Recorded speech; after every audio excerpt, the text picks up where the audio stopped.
guys, unboxing tayo, unboxing. So, gamit namin sa electrical. So, nagpun ko sa Shopee. So, nagpun na yung mga ang gamit. Shopee lang.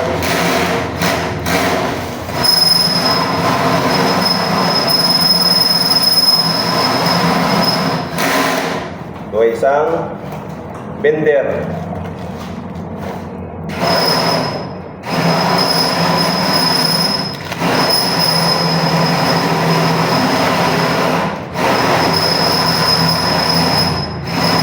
Dito sa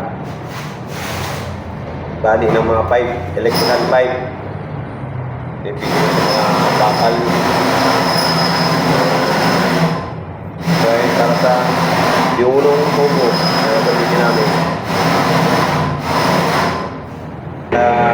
Piping layout na kami. So, ipapakita natin kung paano namin ito ginagamit. Karaniwan itong ginagamit sa mga gumagawa ng electrical, mga nagpa-piping layout. Ito na guys yung binili kong sa online na binder. So, kailangan lang namin ng handle. So, naghanap kami ng GI pipe para dito yan.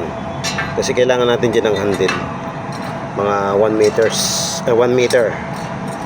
And then, so, mapakita natin kung paano tayo mag-offset ng REC pipe na gamitin sa yung ginagamit namin pang electrical. Ayan.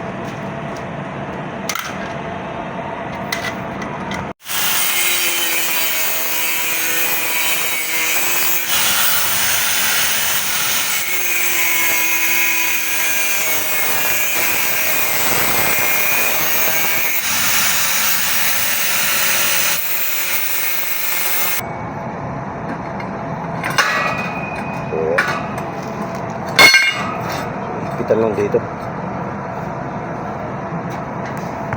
Yun.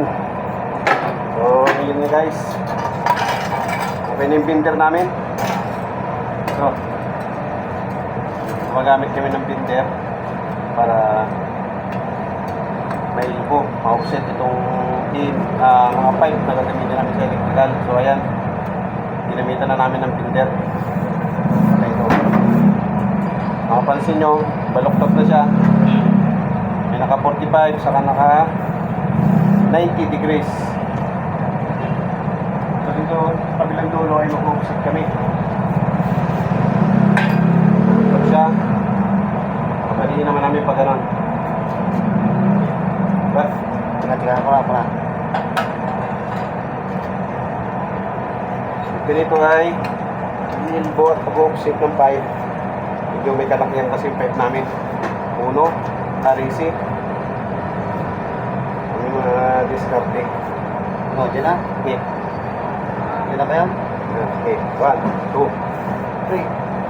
Ayan o.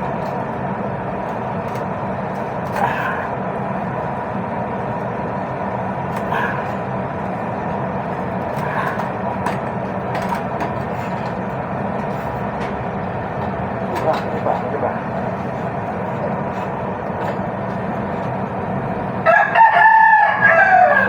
Patang kayo, supra.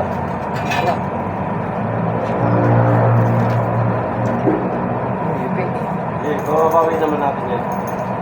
Balik.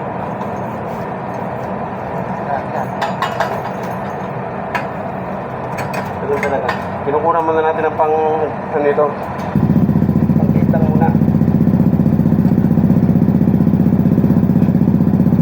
Isa kasi yung mga lumpal na pipe. Doon yung balik ko dito. Teka. Kaya mo. Na.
diametro mo?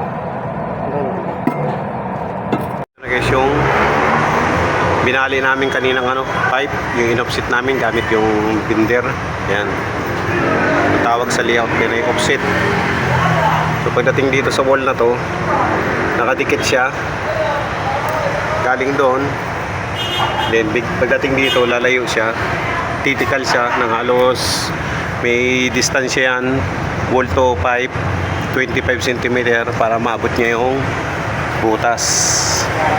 Kasi kung mapansin nyo yung full box, nakalayo siya sa wall. So yung butas kailangan niya habulin. So naka-offset siya. Tawag natin dyan yung offset gamit yung binder. Doon sa kabila naman, naka-kit siya, naka-45. And then meron siyang kailpo para makuha yung mahabol naman yung butas dito sa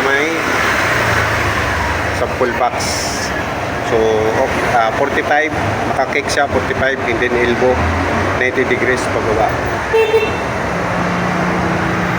So kaya gumagamit tayo ng binder para dyan sa mga offset saka elbow, sa mga pipe na yan.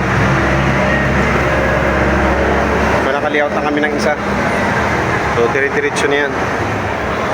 Kailangan lang namin makapag-sample ng isang pipe para meron kami reference. Okay. Okay guys, hanggang dito na naman ang aking video.